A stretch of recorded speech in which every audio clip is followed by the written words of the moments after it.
I Vinod Yadav welcome you all again on my YouTube channel VIN Chemistry। आज मैं जो 12th class का जो चैप्टर है अपना अल्कोहल फिनोल ईथर्स उसको कंटिन्यू करूंगा इस लेक्चर में। और आज हम डिस्कस करेंगे अल्कोहल फिनोल ईथर्स तीनों की फिजिकल प्रॉपर्टीज। ओके, तो मैं आज जो मेन हेडिंग आपकी है physical properties. Physical properties of alcohols, phenols and ethers एक साथ ही कर लेंगे। फिर हो गया। तो देखिए पहले मैं करूंगा इनका physical state.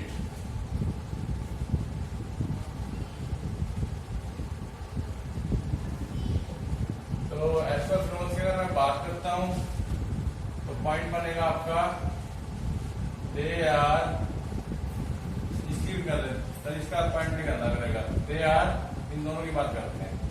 They are associated molecules और यू कैन से कि they are found in liquid state. Okay, anything you can say. इसका रीजन क्या होगा? It is due to the presence of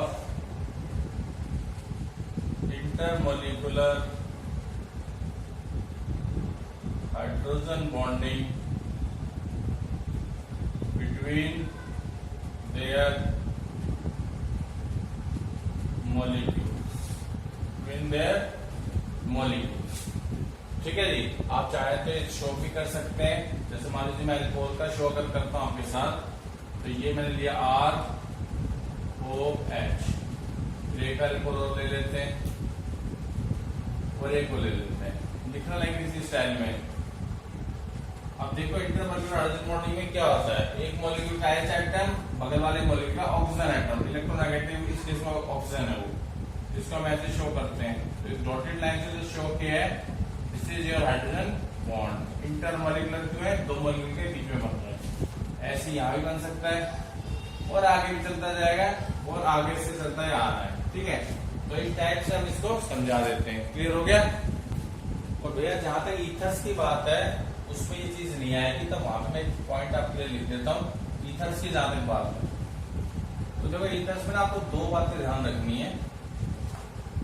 पहली बात तो ये है कि जो लोअर ईथर्स है, लोअर ईथर्स से मेरा मतलब है ज्यादा से ज्यादा 2 कार्बन और 3 कार्बन वाले, जिसमें आपको एक तो आता है डाईमिथाइल ईथर्स, डाईमिथाइल ईथर, और दूसरा आता है आपका डाईइथाइल ईथर।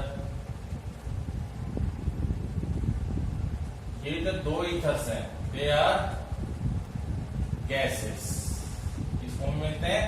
गैस फॉर्म में मिलते हैं। हाँ, जो हायर ईथर्स होते हैं इनसे बड़े थोड़े से, हायर ईथर्स आर लिक्विड्स, ये आप कह सकते हैं।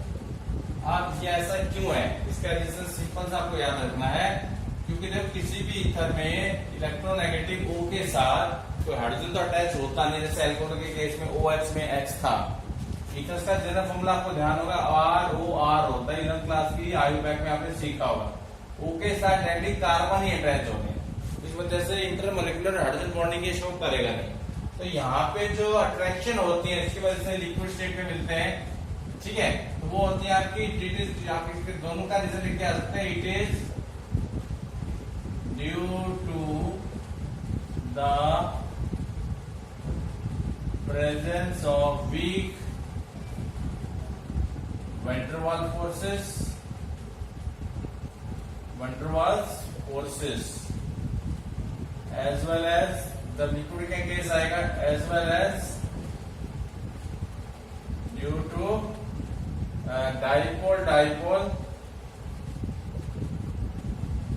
dipole interactions।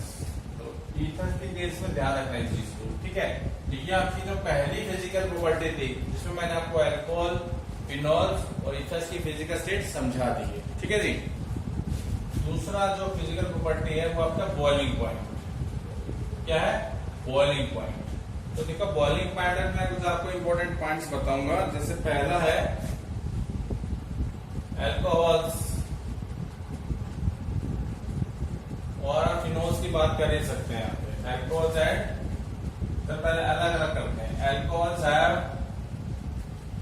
Higher boiling point than corresponding hydrocarbons, like आप ले सकते हैं यहाँ पे हेलोल्केन्स को ले लो जैसे। ठीक है, तो इसका रीजन वही देखे हैं आपने, जैसे होता ना अपना जब लिक्विड फॉर्म में जो मिले थे आपके अल्कोहल्स, तो सेम वही रीजन है। आरएक्स के अंदर भी इंटरमोलिकुलर हाइड्रोजन बॉन्डिंग तो होती नहीं है, लेकिन अल्कोहल हाइड्रोजन बॉन्डिंग शो करते हैं, जिसकी वजह से उनका बॉइलिंग पॉइंट हाई हो जाता है as compare to this RX. तो सिंपल सा रीजन आप लिख के आना है, it is due to the presence of intermolecular hydrogen bonding in alcohols which are absent in hydrocarbons like RX और ethers etc. वो कोई भी आपको देगा। तो ठीक है जी। दूसरी बात, अगर इसमें दूसरा पॉइंट अगर मैं कहता हूं अल्कोहल की जगह मान लो फिनोल्स ले दे, तो सेम स्टेटमेंट बनेगी। Phenols also have higher boiling point than corresponding hydrocarbons like benzene, or you can say chlorobenzene, bromobenzene etc. इस टाइप का मतलब। ठीक है, तो इसका भी सेम यही रीजन आने वाला है, बस अल्कोहल की जगह लास्ट में फिनोल आपका हो जाएगा। और आप डायग्रामेटिकली भी शो करके आना चाहें तो आप इंटरमोलिकुलर हाइड्रोजन बॉन्डिंग को शो आराम से कर सकते हैं। तो ये तो क्या होगा दूसरा पॉइंट। अब तीसरे पॉइंट की अगर मैं बात करता हूं, उसको देखना है मेरी। तीसरा पॉइंट देखिए बॉइलिंग पॉइंट का। अगर मैं आइसोमेरिक अल्कोहल्स की बात करता हूं, किसकी बात करता हूं? आइसोमेरिक अल्कोहल्स की मैं बात करता हूं। तो इसका एग्जाम्पल हम समझेंगे। एक तो आपका ब्यूटेनॉल है,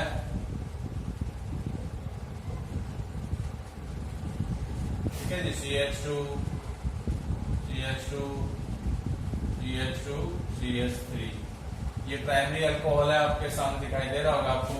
इस प्राइमरी अल्कोहल का जो बॉइलिंग पॉइंट होता है वो आपको होता है 390 केल्विन। कितना होता है? 390 केल्विन। एक और प्राइमरी अल्कोहल मैं ले रहा हूं, उसको थोड़ा चेंज देखना मैं क्या करने वाला हूं यहाँ पे।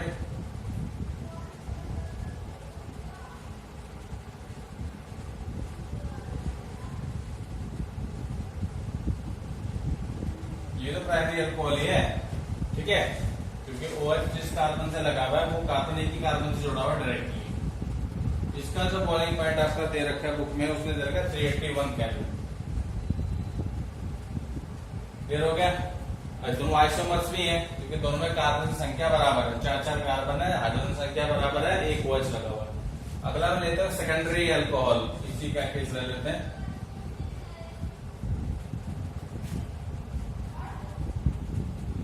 इस टाइप से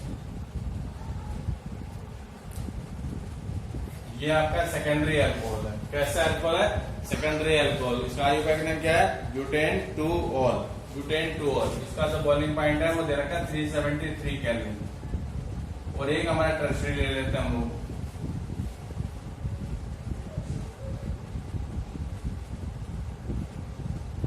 इसका बॉइलिंग पॉइंट है आपका 356 केल्विन।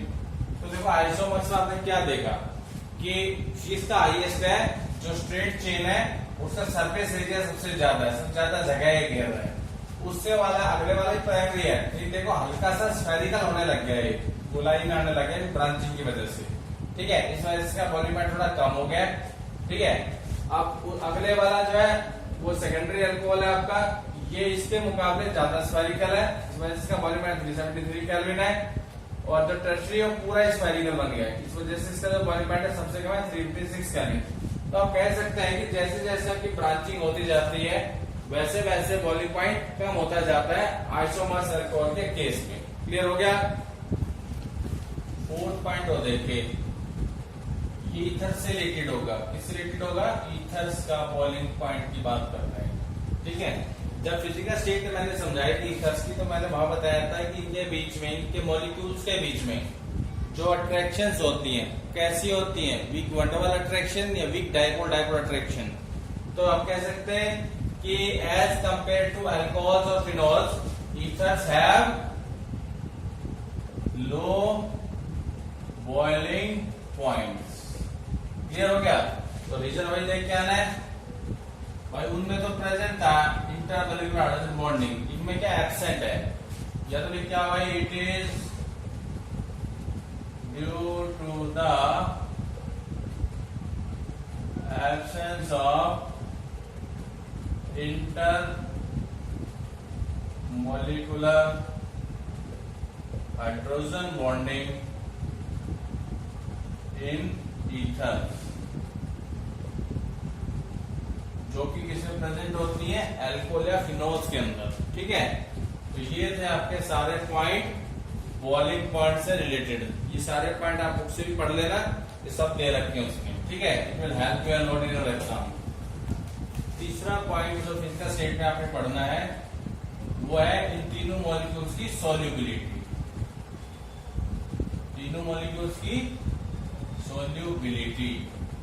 तो पहला पॉइंट जो आपने ध्यान रखना है, अल्कोहल से रिलेटेड है। किससे रिलेटेड है? अल्कोहल से रिलेटेड है। वो है आपका लोअर जो अल्कोहल्स है जिनमें 3 कार्बन या उससे कम कार्बन है, lower alcohols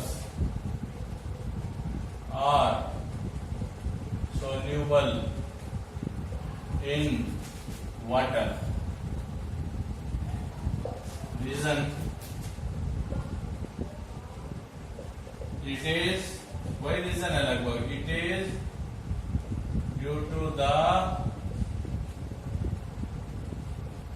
presence of intermolecular hydrogen bonding between alcohol, lower alcohols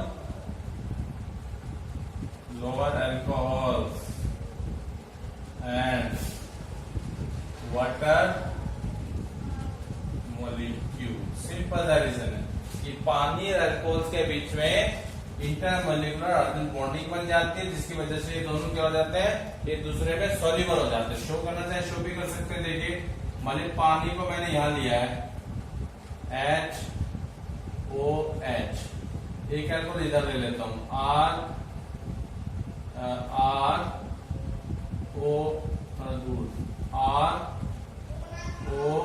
ROH, एक उसे ले लेते हैं ROH। तो ये H और H तो अल्कोहल का, O पानी का, डॉटेड स्ट्रक्चर बना दीजिए। ऐसे H पानी का, O अल्कोहल का डॉटेड स्ट्रक्चर बना दीजिए। ऐसे यहां भी चल सकते हैं और वहां भी चले जाएंगे। तो ये जो डॉटेड स्ट्रक्चर्स है ना, यही शो कर रहे हैं आपके hydrogen bonding which are existing between water molecules and alcoholic molecule. दूसरा जो पॉइंट रहेगा आपका सॉल्युबिलिटी का, वो भी अल्कोहल का ही है। Higher alcohols are less soluble in water। यह स्टेटमेंट ऐसे आ सकती है, solubility decreases, solubility of alcohols in water decreases with increase in molecular mass, or you can also say with increase in number of carbon atom। मतलब hydrocarbon की जो chain है alcohol में, उसमें जैसे जैसे आप कार्बन एटम बढ़ाते जाएंगे, इसका मतलब क्या है? आप उस अल्कोहल का मोलिकुलर मास बढ़ा रहे हो, इसकी वजह से सॉल्युबिलिटी डिक्रीज हो जाती है पानी के अंदर। क्यों? सिंपल सा रीजन देना है, larger hydrocarbon part, larger hydrocarbon part of the alcohol will restrict the formation of intermolecular hydrogen bonding between alcohol and water molecules. Restrict का मतलब सब समझते हो मेरे ख्याल से आप लोग, बाधा डाल देना। रेस्ट्रिक्ट का मतलब बाधा डाल देना। किसमें बाधा डाल रहा है? हाइड्रोजन बॉन्डिंग में बाधा डाल रहे हैं। तो जब हाइड्रोजन बॉन्डिंग नहीं बनेगी तो सॉल्युबिलिटी अपने आप कम हो जाएगी। ठीक है, तो देखिए यहाँ पे मैं कुछ अल्कोहल की सॉल्युबिलिटी आपको बता रहा हूँ। मैं यहाँ पे तो एग्जाम्पल में लिख रहा हूँ और यहाँ पे मैं लिख रहा हूँ सॉल्युबिलिटी। उनकी सॉल्युबिलिटी कैसे पर 100 ग्राम वाटर के अंदर। ठीक है, इस साइड लिखूंगा। एग्जाम्पल में जैसे मान लो मैं ब्यूटेनॉल ले लेता हूं, पेंटेनॉल ले लेता हूं, हेक्सेनॉल ले लेता हूं और एक और हेप्टेनॉल भी ले लेते हैं। ठीक है जी, ब्यूटेनॉल की जो दे रखी है सॉल्युबिलिटी वो दे रखी है 7.9 ग्राम, मतलब 100 ग्राम पानी में 7.9 ग्राम ब्यूटेनॉल घुल पाएगा। पेंटेनॉल दे रखा है 2.3 ग्राम और हेक्सेनॉल दे रखा है 0.6 ग्राम और ये दे रखा है हेप्टेनॉल 0.2 ग्राम। तो देखो आप 100 ग्राम के अंदर जैसे जैसे ये आपका वट रूट बढ़ते जा रहा है, भाई इस अल्कोहल में 4 कार्बन थे, 5 कार्बन थे, 6 कार्बन थे, 7 कार्बन थे। जैसे जैसे कार्बन की चेन की लेंथ बढ़ती गई वैसे वैसे अल्कोहल की सॉल्युबिलिटी 100 ग्राम पानी में घटती दिखाई दे रही है। ये एक्सपेरिमेंटल फैक्ट्स है सारे। क्लियर हो गया आपको? थर्ड जो पॉइंट है सॉल्युबिलिटी का वो आइसोमेरिक अल्कोहल्स के लिए है। देखिए, the solubility of isomeric alcohols in water shows the following order. Order याद रखना भाई, आइसोमर 3 है मान लो, प्राइमरी अल्कोहल है, सेकेंडरी अल्कोहल है, टर्शरी अल्कोहल है। ठीक है, जैसे मैंने था ब्यूटेनॉल, 2 ब्यूटेनॉल और 2 मिथाइल प्रोपेनटोल। तो यहाँ पे सॉल्युबिलिटी का ऑर्डर ये दिया हुआ उन्होंने कि टर्शरी जो अल्कोहल होता है उसकी सॉल्युबिलिटी सबसे ज्यादा होती है, प्राइमरी की सॉल्युबिलिटी सबसे कम होती है। सिंपल सा रीजन आपको देख के आना है। टर्शरी के लिए बता दीजिएगा, tertiary alcohols shows highest solubility in water because it covers, it shows lowest surface area, lowest surface area as compared to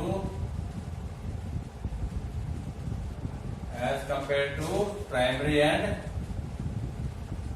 secondary, so it will form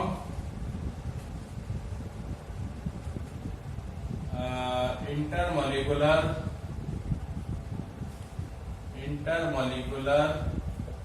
hydrogen bonds या बॉन्डिंग विद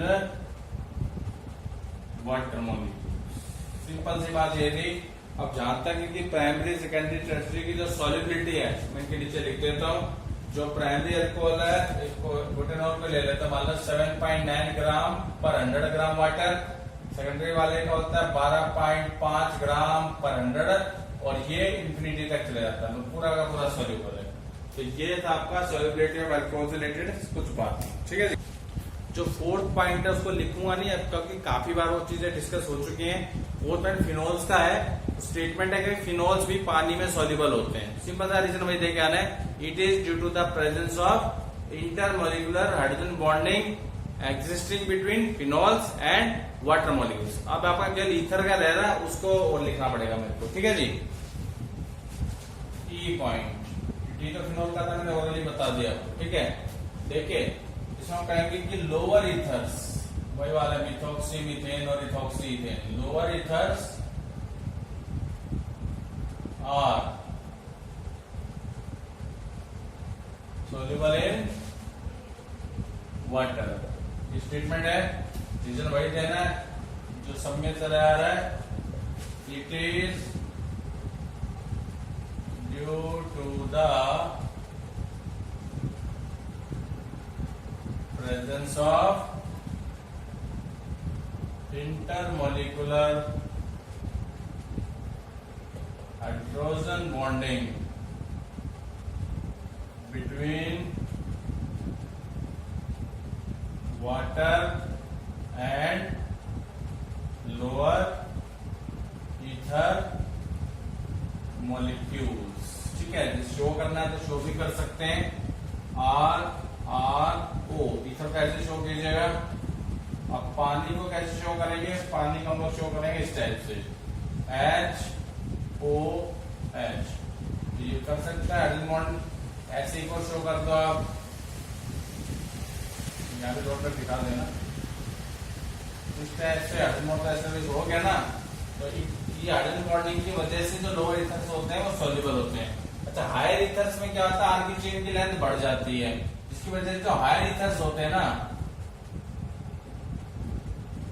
लास्ट पॉइंट है आपके इस topic का, they are not soluble in water. They are higher ethers are not soluble in water. It is due to the presence is क्या करोगे, absence show करोगे, और lower की जगह हायर, और ये बनाना नहीं आपने इस केस में, क्लियर हो गया। हाँ, लेकिन जो हायर ईथर्स होते हैं ना, ये ऑर्गेनिक सॉल्वेंट से सॉल्युबल होते हैं, जैसे बेंजीन है और क्लोरोफॉर्म है, इस टाइप के जो सॉल्वेंट होते हैं, एसीटोन है, उसमें सॉल्युबल होते हैं। तो ये हमारा लेक्चर था related to the physical states of all the organic compounds like alcohols, phenols, ethers। इसमें एक पॉइंट आपने सुन भी लिया होगा कि ऑलमोस्ट हर आंसर के अंदर इंटरमोलिकुलर हाइड्रोजन बॉन्डिंग का रोल है। तो आप मेरे ख्याल से आपको समझ में आ गई होगी सारी बातें।